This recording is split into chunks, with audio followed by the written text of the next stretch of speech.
ప్రతి మనిషిని తన ఆలయంగా కట్టడం జరిగింది. అయితే కట్టబడిన ప్రతి ఒక్క ఆలయం కూడా ఆ! కట్టబడిన ప్రతి ఒక్క ఆలయం కూడా ఆలయంలో ప్రతిష్ఠిత పండుగ జరగడం లేదు. చెప్పాను ఆలయం అంటే మనమే అని. మరి భూమి మీద ఇలాంటి ఆలయాలు చాలా ఉన్నాయి కట్టేసినయి. కానీ పండుగ జరగట్లే. ప్రతిష్ఠిత జరగట్లే. మరి ఎప్పుడు జరుగుతదంటే, ఎప్పుడైతే ఈ భూమి మీద ఉన్నటువంటి మనిషి దేవుని వైపు తిరిగి మారు మనసు పొందుతాడో,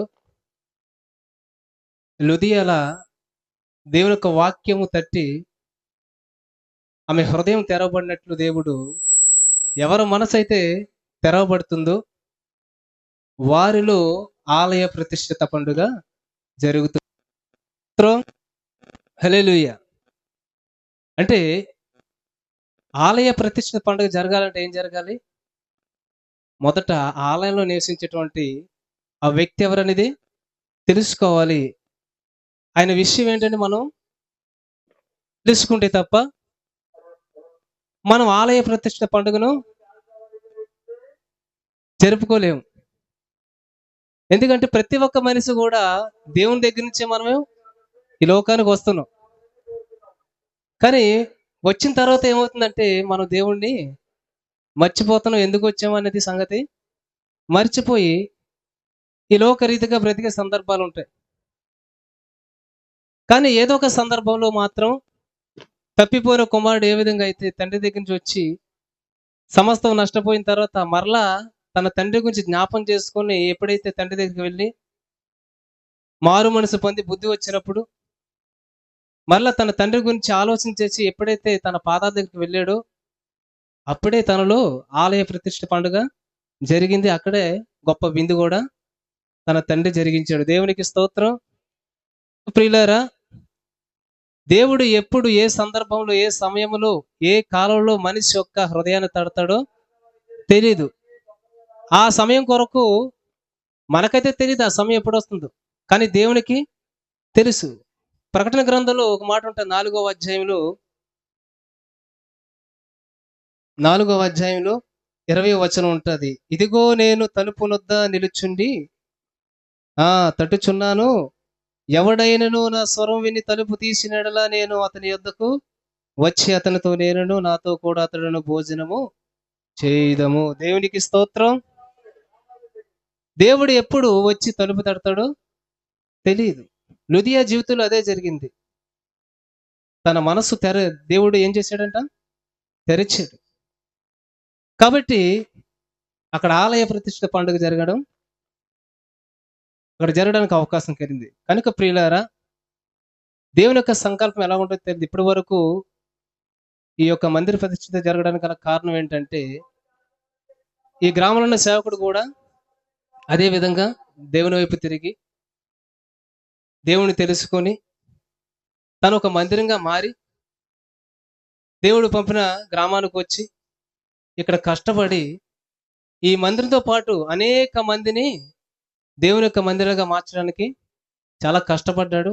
కష్టపడి అనేక మందిరాలు కట్టడం జరిగింది. ఈ రోజున ఆ మందిరాన్ని కూడా ఈ స్థలానికి రావడం జరిగింది. ఈ స్థలంలో ప్రభు యొక్క ఆలయ ప్రతిష్ఠ పండుగ జరుగుతుంది. దేవునికి స్తోత్రం.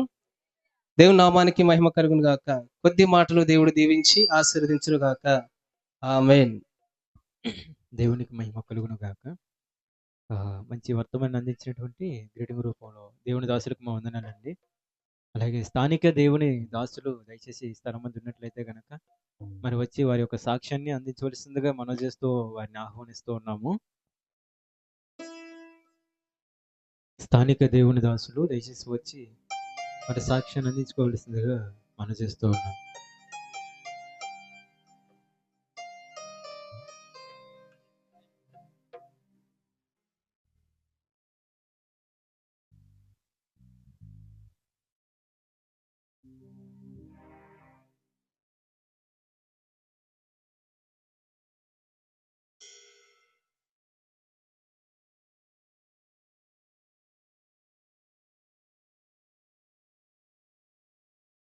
దేవునికి స్తోత్రం.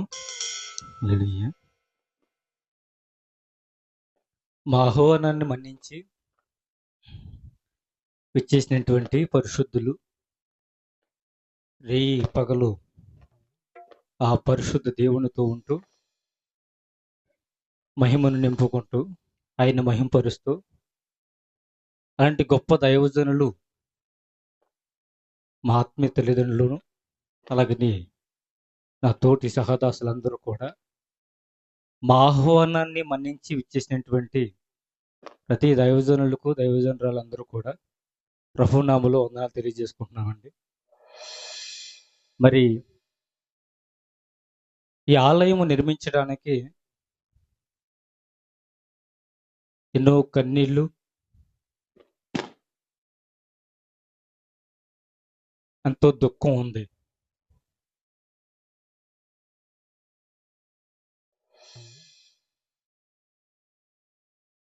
దాన్ని ఎలా వర్ణించాలో దేవుడు చేసినటువంటి కార్యాన్ని నా ఊహకు తట్టట్లేదు. కానీ దావీదైతే అంటాడు, నేను యెహోవా యొద్ద ఒక వరం అడిగి తిని యెహోవా మందిరంలో ఆయన ప్రసన్నతను చూచుటకు నేను దేవుని యొక్క మందిరంలో కనిపెట్టుకుంటున్నానటువంటి వాక్యం 24 కీర్తన 7 4 వచ్చును అనుకుంటా, 27 24 4 వచ్చును. అయితే ఆయన ఒక మందిరం నిర్మించడానికి ఎన్నో కన్నీళ్లు, ఎంతో దుఃఖం, ఎంతో ప్రయాస.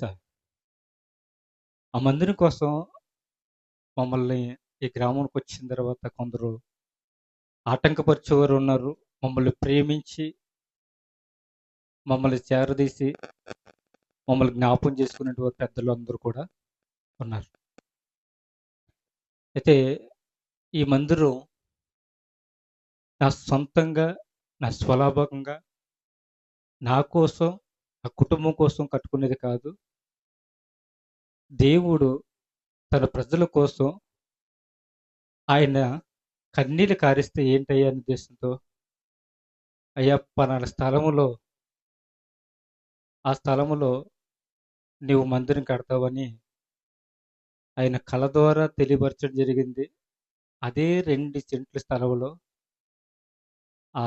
ఆ స్థలంలో దేవుని యొక్క మందిరం నిర్మించడం జరిగింది. దేవునికి స్తోత్రం కలుగును గాక. కాబట్టి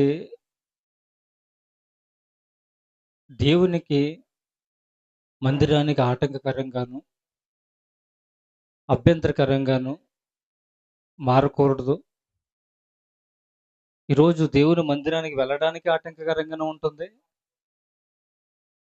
యేసుక్రీస్తు ప్రభువారిని హృదయంలోనికి ఆహ్వానించుకున్నాడు కూడా ఆటంకరంగానే మారే ప్రయత్నం చేస్తూ ఉన్నారు.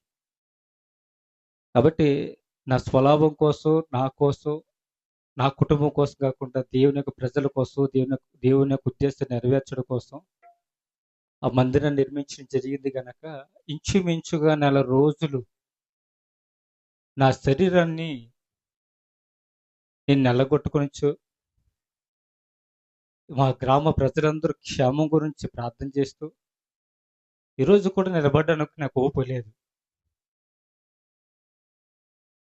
ఆయన్ని గనపరచాలి, ఏదోలా గనపరచాలి అటువంటి ఆశ నాకుంది. కానీ ఈరోజు గ్రామం అంతా సంతోషంగా ఉన్నటువంటి రోజున మాకు కూడా సంతోషంగా ఉన్నటువంటి రోజుగా వస్తానటువంటి ఆలోచన చేయలేదు. కానీ ఇది దేవుని యొక్క నిర్ణయం అనేటువంటి ఆసక్తితో నేను చాలా సంతోషిస్తూ ఉన్నాను. కాబట్టి ఇంత గ్రాండ్గా జరిగేటప్పుడు నాకు చాలా సంతోషం వచ్చింది. చాలా అంటే చాలా సంతోషం అనిపించింది. కాకపోతే దేవుని యొక్క ఆలోచన ఇంకా ఏమై ఉందో అవన్నీ మా గ్రామంలో నెరవేర్చాలని, మా గ్రామం క్షేమం కోసం, మా కుటుంబ క్షేమం కోసం, మందిరం నుండి జరగవలసినటువంటి పనుపాట్ల విషయంలోనూ అందరూ సమాధానంగా క్షేమంగా ఉండాలనేటువంటి ఆలోచనతోని ప్రార్థన చేస్తారని వచ్చినటువంటి ప్రతి దైవజనులు కూడా ప్రేమతో మనోపూర్వకంగా వచ్చినటువంటి దేవుని యొక్క బిడ్డలందరూ కూడా ప్రేమతో మనోపూర్వకంగా తెలియపరుచుకుంటూ ఉన్నాం. ప్రోత్సహించినటువంటి దేవుని బిడ్డలను జరిగించినటువంటి కార్యాన్ని బట్టి నేను చాలా సంతోషిస్తున్నాను.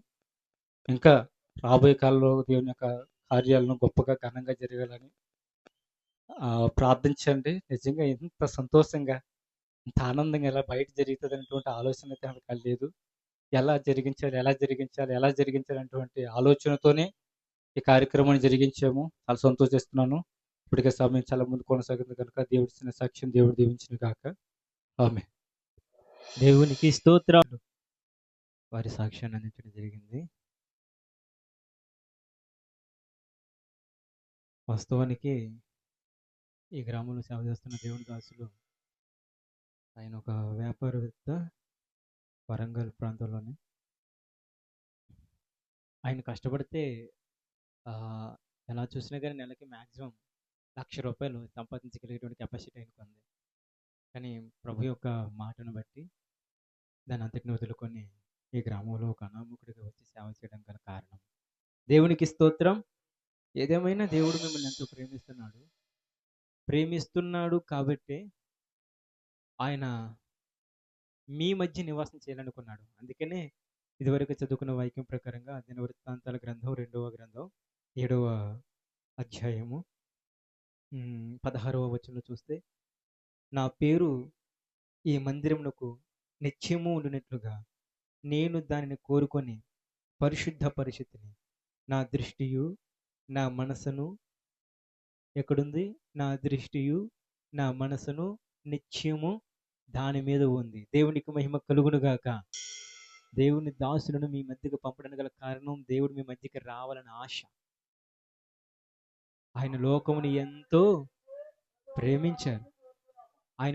ఎంతో ప్రేమించారు కాబట్టి మీరు చూడండి, అనేక పర్యాయాలు ఆయన తన ప్రజలను ఎలాగైనా రక్షించాలని చెప్పేసి అబ్రహాం కాలంలో వచ్చారు, నోవహు కాలంలో వచ్చారు. కానీ ఆయన ప్రత్యక్షత మనుషులకు అర్థం చేసుకున్నటువంటి తత్వం ఆ రోజున కుదరలా. కానీ మన కాలంలో ఆయన దేవుడిగా ఉండి కూడా సమస్తాన్ని వదులుకొని ఒక మనిషిగా వచ్చాడు. దేవునికి మహిమ కలుగును గాక. ఆయన వచ్చేమన్నారు తెలుసా? నశించిపోతున్న దానిని, దేవునికి మహిమ కలుగును గాక, నశించిపోతున్న దానిని వెతికి రక్షించడానికి నేను మీ మధ్యకి వచ్చాను. అంత ప్రేమ మనం అంటే. ఆ ప్రేమ ఎల్లకాలము మీ మధ్య ఉండాలి, మీతో ఉండాలి అనుకున్నాడు కాబట్టి ఆయన తన దాసుల్ని మీ మధ్యలోకి పంపించి మీ అందరి కోసం ఆయనను ఒక బలియాగముగా చేసుకొని, ఒక స్తుతియాగముగా చేసుకొని, ఆయననే ఒక బలిపీఠంగా మార్చి, ఆ బలిపీఠం మీద ఆయన్ని ఒక అర్పణగా అర్పించి మీకోసం ఒక కొవ్వొత్తి కరిగిపోయినట్లుగా చేసి మీ అందరికీ వెలుగవ్వాలనుకుంటున్నాడు ఆ దేవుడు. దేవునికి మహిమ కలుగును గాక. ఆ రాబోతున్న నిత్య రాజ్యంలో మిమ్మల్ని అందరినీ కూడా లేపాలనుకుంటున్నాడు ఆయన. కాబట్టి అంత ప్రేమ ఆయన మీ యందు చూపిస్తున్నాడు. ఆయన ప్రేమ మీ అందరికీ, గ్రామస్తులందరికీ అర్థమవ్వాలని, ఆ ప్రేమలో వారందరూ కూడా దేవుని రాజ్యాన్ని స్వతంత్రించుకోవాలని. ఎందుకంటే లోకం పుట్టినది మొదలుకొని అందరి కోసం ఆయన స్వేచ్ఛగా స్వతంత్రించుకోవడానికి ఆయన రాజ్యాన్ని స్థాపించాడు. ఆ రాజ్య సువార్తని మీ మధ్యకి ఆయన దాసుల ద్వారా తీసుకుని వచ్చారు.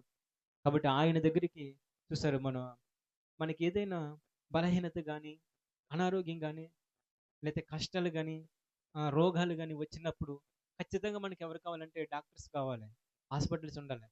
అవి అందుబాటులో ఉంటేనే మనం వెంటనే రికవర్ అవ్వడానికి, త్వరగా స్వస్థత పొందడానికి, బాగుపడడానికి అవకాశం ఉంటుంది.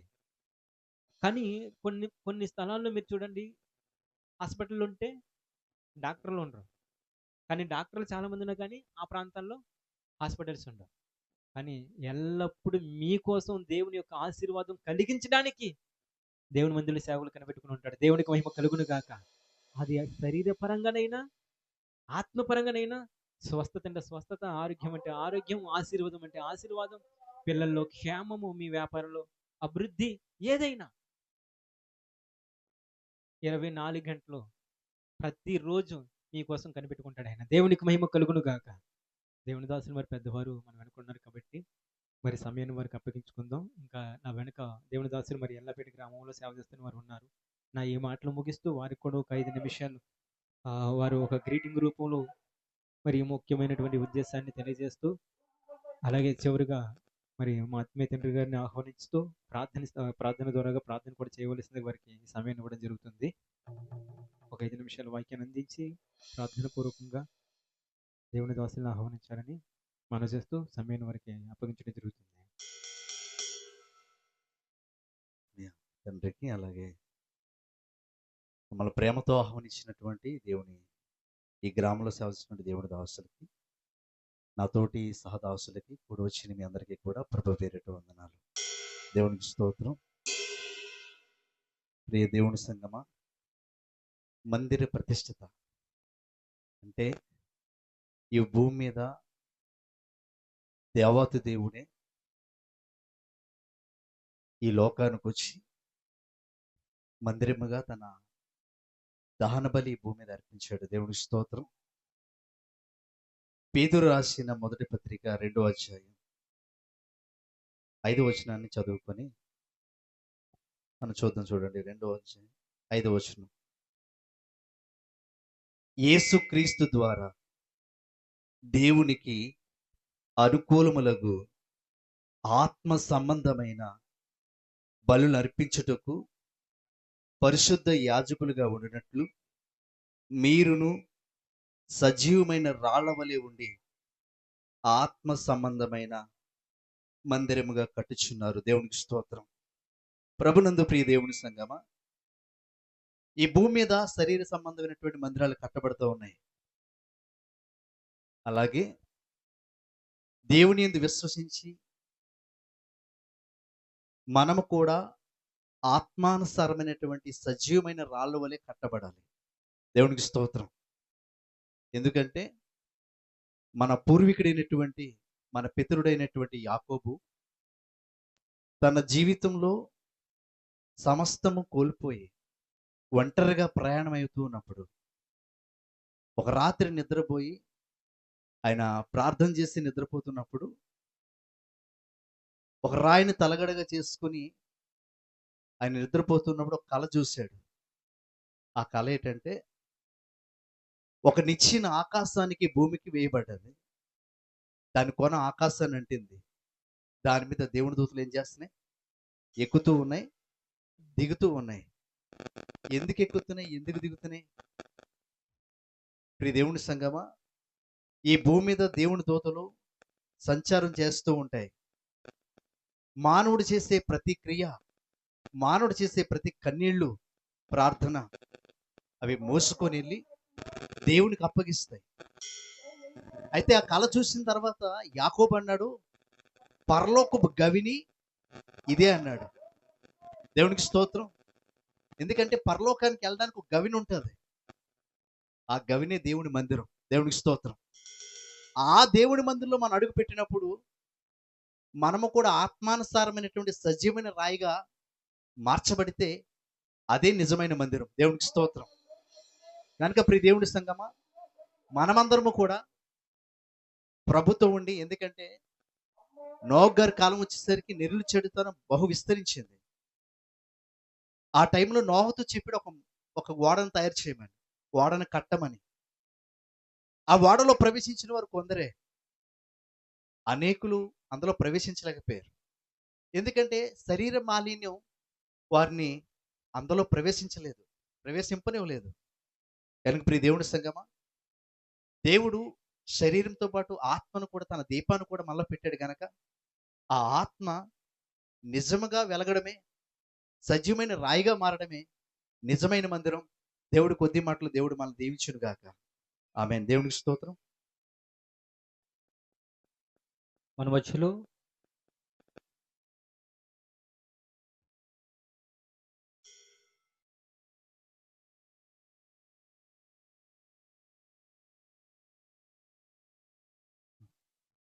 మంచిది. మరి సమయం అనుకూలతను బట్టి దేవుని దాసులు పెద్దయ్య గారు సంసిద్ధంగా ఉన్నారు కనుక ఆయన యొక్క స్థలానికి రావడం మేము ఎంతో సంతోషిస్తున్నాం. కాబట్టి పరిశుద్ధులు, ఆ పరిశుద్ధ దేవునైనటువంటి దాసులు మన దగ్గర రావడం చాలా సంతోషం కనుక దేవునికి స్తోత్రం. ఆయన్ని ప్రేమపూర్వకంగా క్లాప్స్ కొట్టి మన మధ్యలోనికి ఆహ్వానిద్దాం. ఈ అవకాశం దేవుని దాసులకు అప్పగించుకుంటాం. దేవునికి స్తోత్రం. హల్లెలూయా, హల్లెలూయా.